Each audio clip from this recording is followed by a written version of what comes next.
Agora, então, eu quero introduzir, a partir do versículo 10 do capítulo 3, o próximo assunto de que Paulo trata sobre esse tema do ministério e sobre esse mistério que foi revelado. E o tema que está aqui nesse texto é exatamente esse aqui, o propósito cósmico da nossa missão. Então, nós somos ministros desse evangelho e tem um propósito cósmico a nossa missão. Qual seria então esse propósito cósmico? E então o nosso texto vai dizer o seguinte: a intenção dessa graça era que agora, mediante a igreja, a multiforme sabedoria de Deus se tornasse conhecida dos poderes e autoridades nas regiões celestiais, de acordo com o seu eterno plano que ele realizou em Cristo Jesus, nosso Senhor, por intermédio de quem temos livre acesso a Deus em confiança pela fé.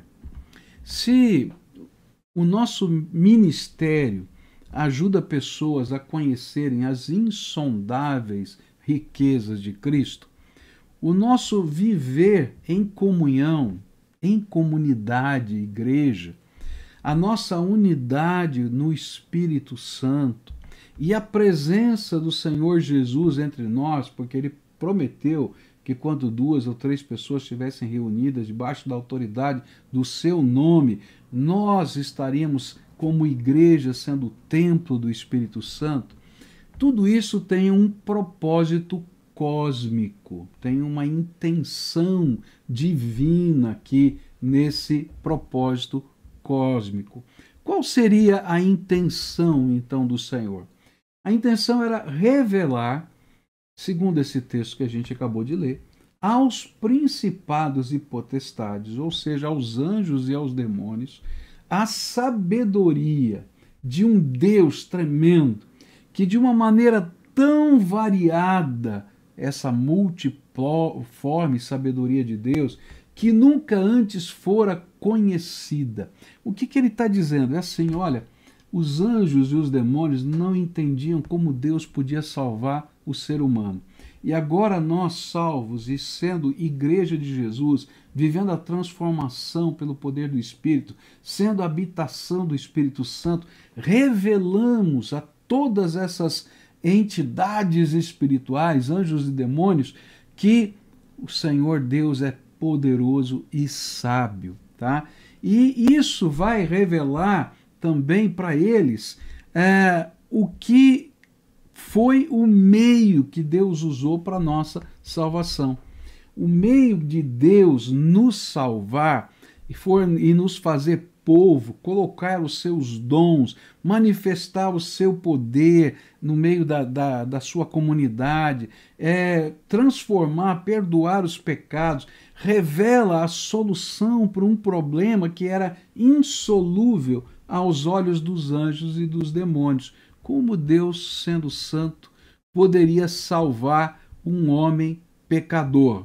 Como Deus, sendo tão tremendamente, vamos dizer assim, distante do pecado, poderia conviver com alguém que era pecador? E aí então, através do sangue de Jesus vertido na cruz do Calvário, Deus está revelando a sua sabedoria, a sua engenhosidade, e ele então, através da igreja, ele testifica aos anjos e demônios de uma maneira cósmica o seu poder e a sua grandeza.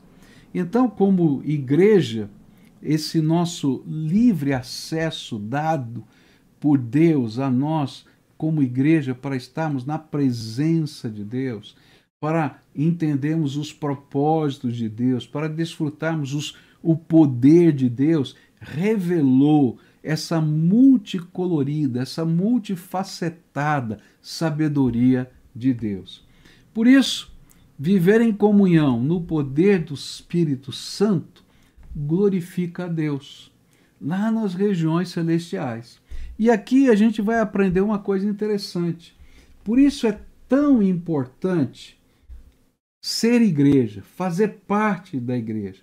Porque é somente no corpo, quando a gente está inserido no corpo de Cristo, como parte desta criação divina, que nós glorificamos a Deus de uma maneira cósmica. Então aqui fica um desafio. Tem muita gente que quer viver um cristianismo solitário. E esse cristianismo solitário não glorifica a Deus da maneira que Deus gostaria de ser glorificado. Que em todas as regiões celestes a grandeza, a sabedoria, o poder, o amor dele fossem assim propagados através da vida em comunhão de pessoas tão diferentes, pecadoras, agora lavadas no sangue do Cordeiro. A grande questão, né, que fica aqui para a gente conversar é uma pergunta, né? O que falta para você tomar parte deste grande projeto de Deus chamado igreja? Sabe, existe um lado da nossa salvação que é o nosso relacionamento pessoal com Cristo, mas existe um outro lado da nossa salvação que é em comunidade, revelarmos a glória de Deus, fazendo pessoas que são tão diferentes poderem viver juntas e mostrarem o poder transformador e regenerador do amor de Jesus nas nossas vidas. Então aqui fica a grande pergunta que eu queria deixar com você. Mas o nosso estudo continua e a partir do versículo 13 desse texto, a gente vai aprender que o Senhor coloca agora à nossa disposição uma série de recursos para que nós possamos, diante das tribulações, exercer o nosso ministério. E esse é o ensino que a gente vai agora compartilhar. Nossos recursos diante das tribulações ministeriais. E isso se encontra a partir do versículo 13, e diz assim: portanto, peço-lhes que não desanimem por causa das minhas tribulações em seu favor, pois elas são uma glória para vocês. Por essa razão, ajoelho-me diante do Pai, e do qual recebe o nome toda a família nos céus e na terra. E oro para que, com as suas gloriosas riquezas, ele os fortaleça no íntimo do seu ser, com poder, por meio do seu Espírito Santo, para que Cristo habite no coração de vocês mediante a fé. E oro para que, estando arraigados e alicerçados em amor, vocês possam, juntamente com todos os santos, compreender a largura, o comprimento, a altura e a profundidade, e conhecer o amor de Cristo que excede todo conhecimento, para que vocês sejam cheios de toda a plenitude de Deus. Àquele que é capaz de fazer infinitamente mais do que tudo o que pedimos ou pensamos, de acordo com o seu poder que atua em nós. A ele seja a glória na igreja e em Cristo Jesus, por todas as gerações, para todos sempre. Amém. Ok, aqui nesse texto, Paulo está falando que, como ministro do Evangelho, ele está passando por tribulações e que as pessoas não deveriam estar angustiadas, não é? Porque ele era um prisioneiro de Cristo, ele estava preso em Roma por causa do Evangelho. E que essas tribulações não representavam nada diante de tudo quanto o Senhor tem feito por nós. E se nós conseguirmos ter uma perspectiva mais ampla da vida, então as nossas lutas, os nossos sofrimentos passam a ter uma significação, uma significância bem diferente. E é justamente nesse contexto que Paulo admoesta e ora a favor daqueles crentes para que possam alcançar esta nova perspectiva. Mas como é que nós podemos alcançar essa dimensão de visão de vida? Que recursos Deus coloca à nossa disposição para os momentos de aflição que nós vivemos como cristãos, ministros do Evangelho de Cristo? E aí a gente vai aprender que o primeiro recurso que o Senhor coloca à nossa disposição é a oração. E isso aparece logo no versículo 14, onde diz assim: por essa razão ajoelho-me diante do Pai. Paulo aqui, de uma maneira bem prática, ele nos apresenta o primeiro recurso que o poder do Evangelho nos permite desfrutar nos momentos de lutas e aflições. E esse recurso chama-se oração. Às vezes a gente não tem dimensão do significado de orar, tá? E às vezes isso a gente pensa que a oração é o último recurso, mas Paulo muito sabiamente colocou como o primeiro recurso na vida de um cristão. O que Paulo está dizendo para a gente é que através da morte e ressurreição de Jesus Cristo, tudo que impedia a nossa entrada na sala do trono de Deus foi retirado. Os nossos pecados que fazem separação entre nós e o nosso Deus foram perdoados. Mas mais do que isso, Paulo vai dizer aqui em Efésios que nós nos assentamos nos lugares celestiais em Cristo Jesus. Ou seja, a gente através de Jesus se assenta do ladinho do trono do Todo-Poderoso Deus, porque a Bíblia diz que Jesus está assentado à direita de Deus. E então, através da oração, a gente entra na sala do trono e a gente fala direto com o nosso Pai. E é isso que a palavra de Deus vai ensinar para a gente lá em Hebreus 4,16. Assim, aproximemo-nos do trono da graça com toda a confiança, a fim de recebermos misericórdia e encontrarmos graça que nos ajude no momento da necessidade. Outra coisa que a Bíblia diz é que quando a gente adentra a esse trono da graça, Deus coloca à nossa disposição, e isso é tremendo, todo o exército de anjos celestiais. E isso lá se encontra em Hebreus capítulo 1, verso 14. Os anjos não são todos eles espíritos ministradores enviados para servir aqueles que hão de herdar a salvação? E lá em Daniel, capítulo 9, verso 21, a gente vai ler assim: enquanto eu ainda estava em oração, Gabriel, o homem que eu tinha visto na visão anterior, veio voando rapidamente para onde eu estava à hora do sacrifício da tarde. O que a Bíblia está ensinando para a gente? Por que a oração é tão importante, tá? Porque aí Daniel estava lá orando, estava clamando a Deus, pedindo direção, e o Senhor mandou o anjo dele, porque a palavra de Deus diz que os anjos do Senhor estão a nosso serviço através da nossa oração. E aí o anjo do Senhor instruiu a Daniel e disse: agora vim para dar-lhe percepção e entendimento. E assim que você começou a orar, houve uma resposta que eu lhe trouxe porque você é muito amado. Por isso preste atenção à mensagem para entender a visão. Gente, se a gente entendesse o que significa a oração, primeiro, você entra no trono, lá na sala do trono, e fala direto com o rei, com o Todo-Poderoso do universo. Mas ele está dando mais, ele diz assim: os exércitos celestiais, os anjos do meu poder, estão aqui para abençoar, para sair aqui e levar as respostas das orações e ministrar na vida da gente. Eu fico pensando que toda vez que a gente está orando, e não era só Daniel que era muito amado do Pai, se Jesus morreu na cruz por mim, por você, você é um amado dele. E então nessa hora, quando você está clamando, lá do trono da graça saem ordens do Deus Todo-Poderoso e os exércitos celestiais começam a se mover e eles começam a trazer a resposta das orações.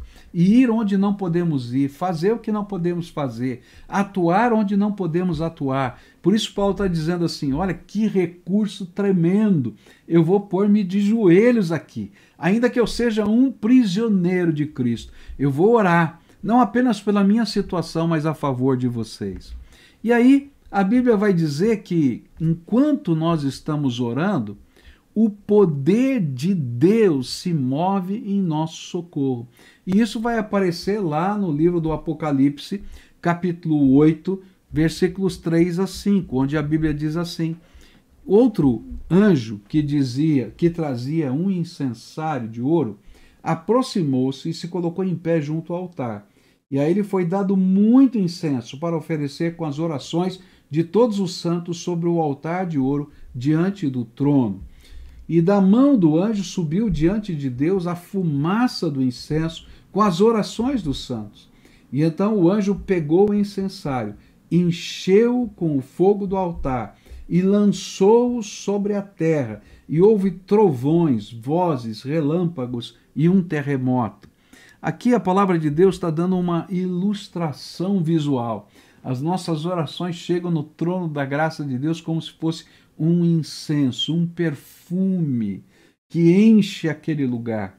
E aí o Senhor responde às orações. E os anjos então lançam as respostas de Deus. E elas são aqui figuradas nesses raios, trovões, vozes, relâmpagos, terremoto, ou seja, uma ação tremenda de Deus a nosso favor.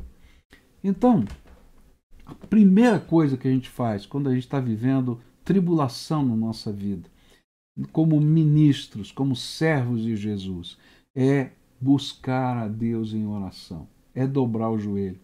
A oração não é o último recurso, a oração é o primeiro recurso, porque a porta do céu está aberta para nós. E se a gente não aprender essa bênção, a gente vai perder tantas coisas tremendas que Deus quer fazer na nossa vida, tá? Muito bem, mas qual seria o segundo recurso? O segundo recurso aparece aqui no versículo 17, verso a segunda parte, onde a gente vai aprender que é a presença de Jesus em nós é o grande recurso de Deus para a nossa vida. Que Cristo habite no coração de vocês mediante a fé. Outra arma maravilhosa da graça de Deus é a presença de Jesus nos nossos corações. Eu acho tremendo isso. Ainda que Deus mande os seus anjos como o batalhão, né, que vai enfrentar batalhas em nosso nome, não é, aqui na terra, acontecendo coisas, fazendo coisas tremendas de Deus. Ele não manda só um anjo para cuidar da gente. Ele habita através de Jesus dentro do nosso coração. E ele se revela a nós através do seu Espírito Santo. E ele se mostra presente, ele fala conosco, ele determina graça na nossa vida. E isso se torna uma arma maravilhosa, tremenda, insondável da grandeza, da bênção de Deus. E é o cumprimento de uma promessa de Jesus. Jesus disse, né, você lembra, quando ele disse aos seus discípulos: eis que estou convosco todos os dias até a consumação dos séculos. Lembra disso? E ele está cumprindo isso, ele vai estar lá do nosso ladinho. Nós não estamos sozinhos na batalha, ele está conosco. Nós não somos soldados feridos, abandonados pelo nosso comandante. Ainda que o nosso pelotão tenha fugido, o general, que é Cristo, ficou do nosso lado. Ele é aquele que não nos abandona, porque ele nos ama. E sabe o que é tremendo? É que ele é aquele que tem o controle de todas as coisas. Por isso, Paulo se considerava prisioneiro de Cristo e não de Roma. Eu sei que Deus tem um plano para a minha vida aqui. Então, ainda que Roma tenha me aprisionado, o Senhor Jesus tem um propósito para mim aqui. E ele está comigo aqui. Então, eu sou prisioneiro de Cristo em Roma. Ele tem propósitos maiores que a minha dimensão temporal. E ele está comigo e continua tendo uma dimensão cósmica da questão que eu estou vivendo e que talvez hoje eu não consiga alcançar. Tem muitas vezes situações que a gente não consegue entender, que a gente não consegue compreender. que a gente gostaria de ter respostas para questões que parecem para nós insondáveis, não é? Mas o interessante é que mesmo que eu não tenha as respostas, no plano cósmico, Deus já sabe de tudo isso. E mesmo que ele não consiga ou não tenha condições de nos revelar agora, por alguma razão, na sua soberania, na sua grandeza, ele não nos abandona, ele está do nosso lado. E às vezes ele vai dizer, olha, espera, que vai acontecer. Outras vezes ele vai dizer, não, esse não é meu plano, não vou fazer isso. Você precisa ficar aqui em Roma na cadeia, porque convém que você testemunhe até para César aquilo que é o Evangelho. Isso aconteceu com Paulo. Convém que pessoas da guarda pretoriana se convertam e pessoas comecem a pregar o Evangelho em Roma. Convém, e eu tenho um plano para você. Então, mas uma coisa eu tenho, eu vou ficar do seu lado todo o tempo. E aí o Senhor Jesus habita conosco. E se Ele está comigo, e se Ele tem o controle, pode ver em uma dimensão muito maior, então por que eu vou desanimar diante da luta? Então a palavra de Deus para você hoje aqui é, não desanime. O Senhor está aí do teu ladinho, tá? E Ele tem algo para ministrar na tua vida. E é interessante que é isso que diz o versículo 13 do nosso texto, quando está escrito assim: portanto, peço-lhes que não desanimem por causa das minhas tribulações em seu favor, pois elas são uma glória para vocês. E Paulo está dizendo, olha, quem está preso sou eu. Então por que vocês estão desanimados aí em Éfeso? Tá? Não adianta, você tem que entender que Deus tem um plano e eu estou aqui cumprindo o plano dele. E que de alguma maneira essa minha prisão abençoa também vocês, porque faz parte de um plano maior da graça de Deus. E lembrando de um pregador já falecido, querido nosso, pastor Oliveira Araújo, né? Ele pregou uma mensagem num momento bem crítico da sua vida, onde ele falou da necessidade da gente enfrentar os nossos próprios gigantes. Ele disse, eu tenho os meus, né? E naquele momento ele estava no oxigênio, ele estava com os seus pulmões comprometidos, precisava fazer um transplante de pulmão, que veio acontecer depois. Mas ele estava lá dizendo, eu tenho os meus gigantes para enfrentar, eu tenho que fazer um transplante de pulmão. Mas você tem os seus, mas não desanime diante dos seus gigantes, porque se Deus é por nós, quem será contra nós? E aí a gente vai para o terceiro recurso que Deus coloca à nossa disposição nesses tempos de crise. E esse recurso é o alicerce do amor de Cristo e da sua comunidade. E aqui então a palavra de Deus vai nos ensinar nos versículos 17, 18 e 19. E oro para que, estando arraigados e alicerçados em amor, vocês possam, juntamente com todos os santos, compreender a largura, o comprimento, a altura e a profundidade e conhecer o amor de Cristo que excede todo entendimento. É interessante porque a presença de Jesus conosco materializa-se no amor que toma forma concreta, que tem todas as dimensões nos seus atos a nosso favor e na mobilização da sua igreja para poder abençoar a vida das pessoas. Eu fiquei, hoje à tarde tivemos uma reunião e eu fiquei ouvindo coisas tão tremendas. Uma família que teve problemas com Covid, um dos seus familiares faleceu, outros ficaram internados e tiveram uma grande despesa com tratamento médico.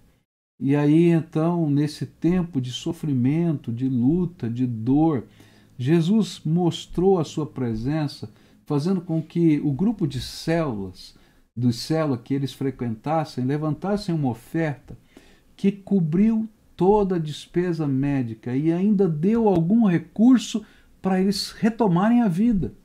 E eu fiquei pensando, o que Deus queria fazer com isso? Era só dar dinheiro? Não.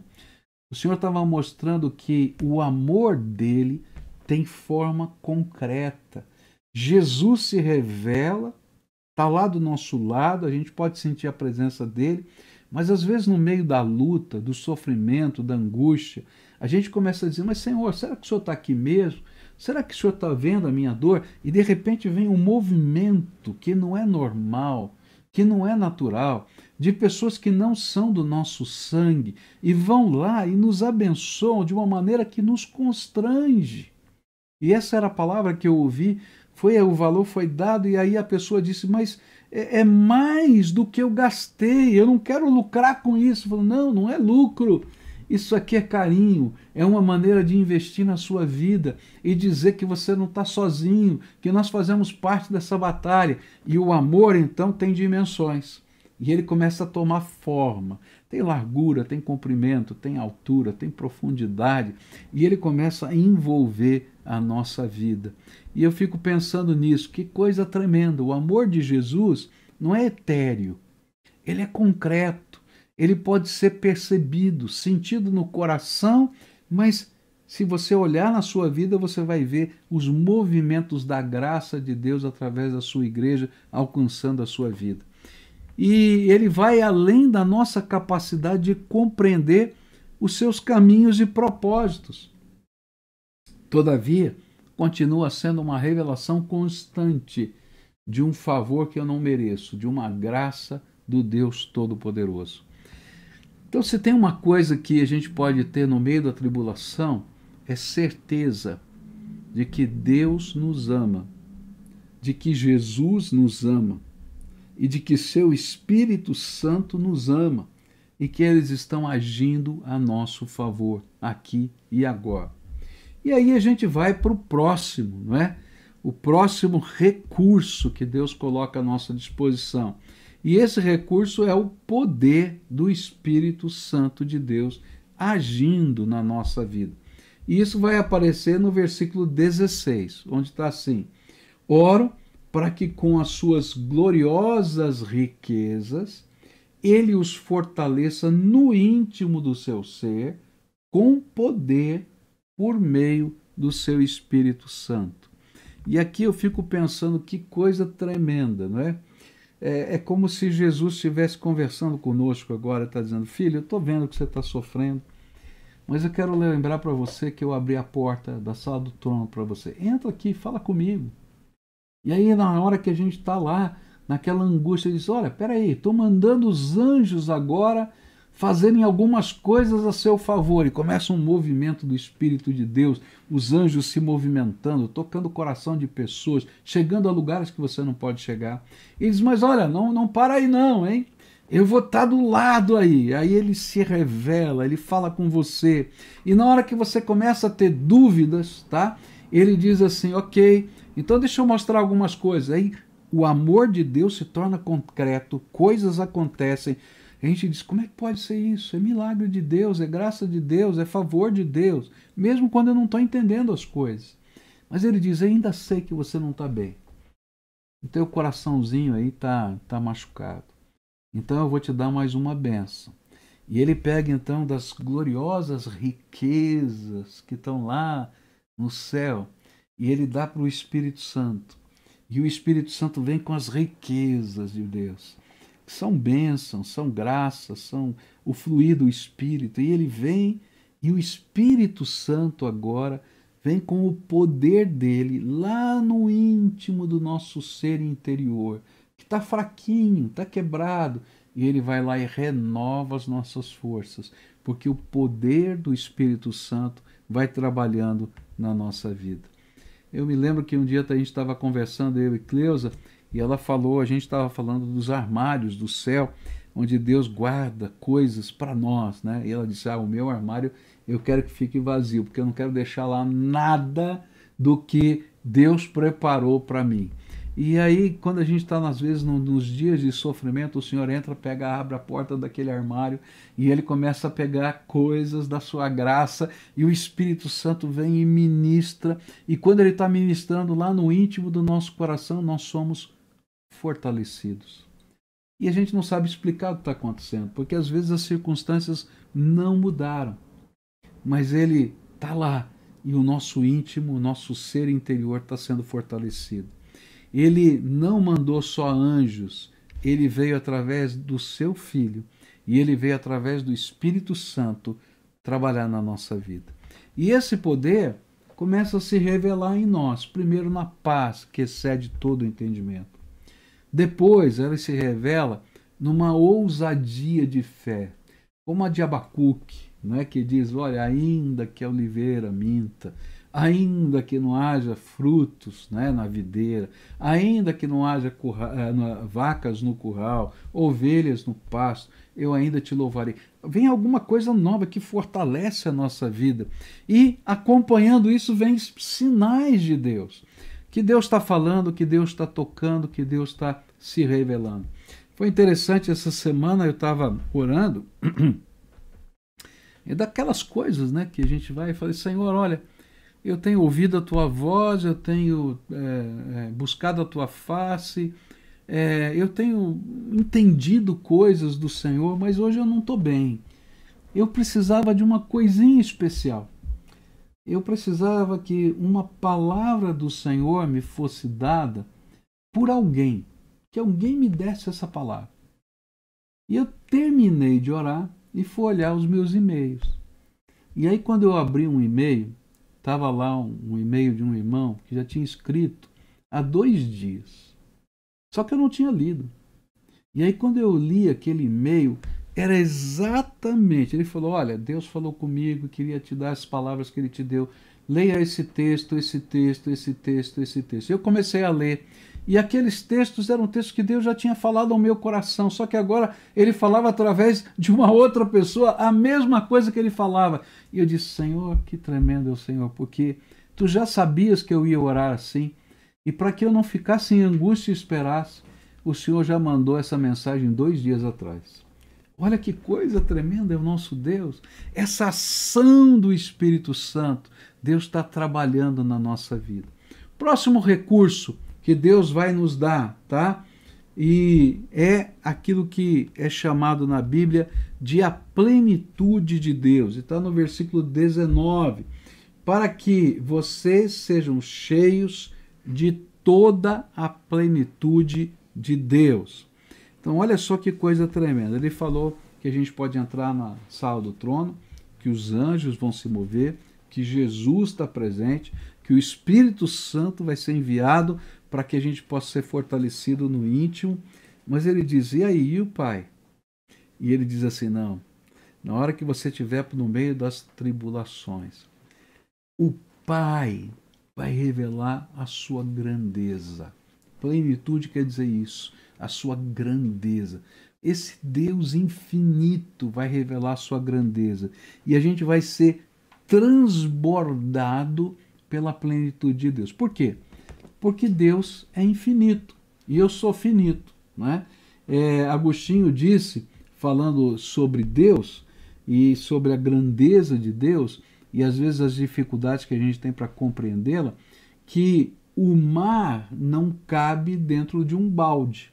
Então, se o mar quiser, ele invade o balde e sobra mar para tudo quanto é lado. E ele está falando exatamente isso, que a gente está vivendo essas lutas e vem a presença de Deus. E Deus, na sua plenitude, se demonstra. E nós somos transbordados pelo Deus Pai. E aí nós somos revestidos, permeados pela presença, pela natureza, pela bondade de Deus. E nós começamos a experimentar o fruto dessa presença, dessa natureza divina que Deus vai revelando na nossa vida. E aí a gente vai caminhando aqui para os 2 últimos, para a gente poder encerrar. E o próximo vai ser a potencialidade da intervenção divina. E nos versículos 20 e 21, ele vai falar, aquele que é capaz de fazer infinitamente mais do que tudo o que pedimos ou pensamos, de acordo com o seu poder que atua em nós, a ele seja a glória da igreja em Cristo Jesus por todas as gerações, para todos sempre. Amém. E sabe, aí a palavra de Deus diz assim, olha, quando a gente é visitado por Jesus, pelo Espírito Santo, por essa plenitude de Deus, a nossa mente se transforma. E a gente começa a entender que a gente está nas mãos daquele que pode fazer mais. E aqui ele usa infinitamente, né? Na tradução que a minha mulher mais gosta de ler, mais abundantemente além, né? Porque lá no original tem várias palavras intensificadoras, mais abundantemente além, literal ali, né? Dizendo, ó, é mais do que tudo que você pode imaginar. Não só o que você pode pedir, mas de tudo que você pode imaginar. E ele vai fazer isso com o poder que já está atuando nas nossas vidas. Não tem que vir um novo poder do céu, porque ele já está presente e ele é o nosso poderoso Senhor que está atuando na nossa vida. E aí então essa intervenção divina vai fazer com que no meio das tribulações nós sejamos revivificados pela graça. E quero terminar o estudo de hoje falando que o próximo aspecto é o louvor, tá? E aí ele termina no verso 21 dizendo: a ele seja a glória na igreja e em Cristo Jesus, por todas as gerações, para todo sempre. Amém. O louvor é arma de batalha no meio das tribulações. E eu acho tremendo porque ele diz aqui que o louvor é feito na igreja e em Cristo. Na dimensão pessoal, quando eu estou sozinho com Jesus, lá no meu quarto, lá na minha casa, ou quando eu estou na dimensão comunitária, quando eu estou na presença do Senhor junto com toda a igreja. E aí eu troco os meus medos pelas lentes da fé. E eu troco a dimensão presente pela dimensão cósmica. Eu troco a lamúria, a murmuração, pela celebração da presença do Senhor e às vezes até da vitória que pela fé a gente já viu. E a gente troca a ameaça, né, pela glorificação do Senhor que está em nós. Eu espero que essa mensagem possa ter ajudado você a descansar nos braços do Senhor, tá? E daqui a pouquinho a gente vai orar, mas eu vou abrir alguns minutinhos para perguntas, porque a gente tem que terminar às 19h55, porque senão eles cortam lá a gente, daí muita gente depois diz, cortaram, cortam mesmo. Então eu peço perdão para você que esse é o tempo lá da televisão e quando eles cortam lá na televisão, cortam em todos os outros canais. Então vamos lá para as perguntas. Vamos lá. A Denilde pergunta: devemos orar sempre pedindo que a vontade do Pai seja feita ou podemos pedir que seja feita, que Jesus faça a nossa vontade? Ok. Então aqui tem duas questões importantes, tá? Existe aquilo que a gente chama de vontade absoluta de Deus, que tem a ver com os planos eternos de Deus, e esses planos eternos não serão mudados. Então há coisas que só que se de alguma maneira o seu pedido altera o plano eterno de Deus, ele vai dizer, não, minha filha, não vou atender você. Mas a palavra de Deus diz que eu tenho que lançar sobre ele toda a nossa ansiedade, porque ele tem cuidado de nós. Então a nossa oração é livre, eu peço, eu abro o meu coração, eu lanço tudo diante dele. E ele vai tratar a minha alma, ele vai me mostrar a sua vontade, ele vai revelar o seu propósito. E se estiver dentro do espectro da vontade permissiva de Deus, Deus tem prazer em nos abençoar. Então, peça. Jesus ensinou, pedi e dar-se-vos-á, buscai e achareis, batei e abrir-se-vos-á. Márcia Moreira: sabemos que o Senhor ouve as nossas orações, porém só as atende no seu tempo e no propósito dele. No entanto, já ouvi pessoas dizerem que tem orações que não passam do teto. Minha pergunta é, essa expressão é equivocada? Olha, as orações, se você está orando em nome de Jesus, tá, e você tem um compromisso com Deus, suas orações chegaram no trono da graça, tá? Às vezes a oração que não passa do teto, se é que a gente pode dizer assim, é aquela que não está calcada em Cristo Jesus, tá? E aí então ela não está baseada naquilo que é a porta de entrada para a sala do trono. Mas toda oração que é feita em nome de Jesus chega ao trono da graça de Deus. Estão perguntando Mesmo bastante, que a gente não sinta, ela chegou. estão perguntando bastante da versão que o senhor usou dessa vez. Olha, gente, deixa eu explicar. Algumas pessoas perguntam da versão. Eu faço assim, eu vou estudando o texto, tá? Olho lá nos originais gregos, depois olho nas várias versões da Bíblia. Então, ora eu uso a revista e atualizada, ora eu uso a NVI, ora eu uso na linguagem de hoje, conforme aquilo que eu acho que fica mais fácil para você entender que está no texto original, tá? Por quê? Porque todas as traduções são boas, né? Mas tem algumas que num determinado lugar são mais acuradas, mais fáceis de entender, mais fáceis de você ajudar no ensino. Então eu não uso uma única versão. Eu gosto muito de usar a NVI, eu gosto muito de usar a Bíblia na linguagem de hoje e de vez em quando eu uso a revista e atualizada. Hoje eu usei várias vezes a revista e atualizada, tá? Sônia Batista, pastor, se alguém que está em Cristo comete um pecado e nesta mesma hora ele morre, será que ele vai direto para o inferno? Tá bom. Então, vamos entender aqui como é que funciona a obra da salvação na nossa vida, tá? A salvação, ela não nos perdoa apenas dos pecados individuais, tá? Então, eu hoje menti e agora eu não tive tempo de pedir perdão, então eu vou para o inferno. Não. O que a Bíblia ensina para gente é que o estado de pecado. Então, nós estávamos debaixo da ira de Deus. Nós estávamos debaixo do estado de pecado. E Deus, no seu muito amor, nos resgatou e nos tirou do reino das trevas e nos colocou no reino da luz do seu amor. Isso é a palavra de Deus. E você não cai desse lugar, tá? Porque você foi arrancado daqui e colocado lá. O que vai acontecer é que Deus vai usar, através do seu Espírito, vai trabalhar na sua vida para que você seja santificado, você seja transformado, que você seja regenerado. E se por acaso você morrer no meio desse caminho de santificação, porque ninguém vai ficar perfeito, tá? Essa obra salvadora de Deus é suficiente para garantir a nossa entrada no céu, tá? Agora, lá no céu, a gente vai receber galardão, né? Já ouviu falar na Bíblia do galardão.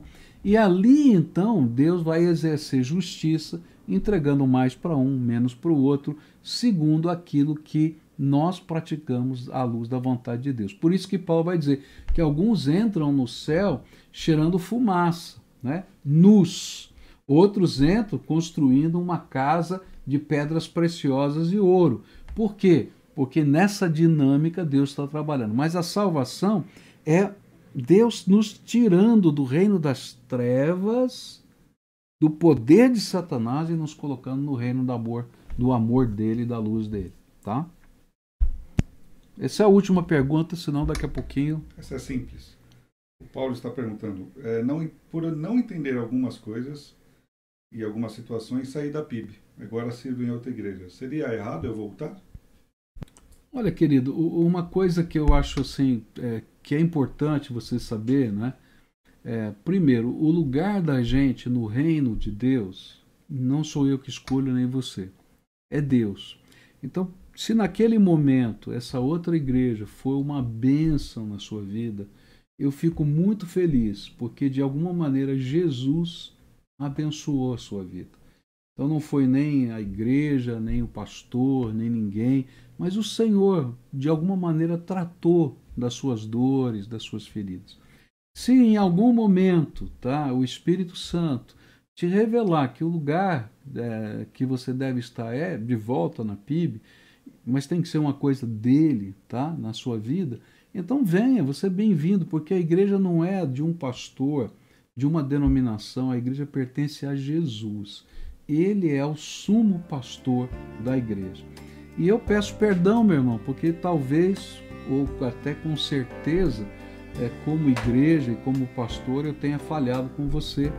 E eu peço perdão, porque realmente, como seres humanos e como povo, como pessoas, falhamos. Eu não sei exatamente o que ocorreu, mas que Deus lhe dê graça para também nos perdoar se machucamos o seu coração.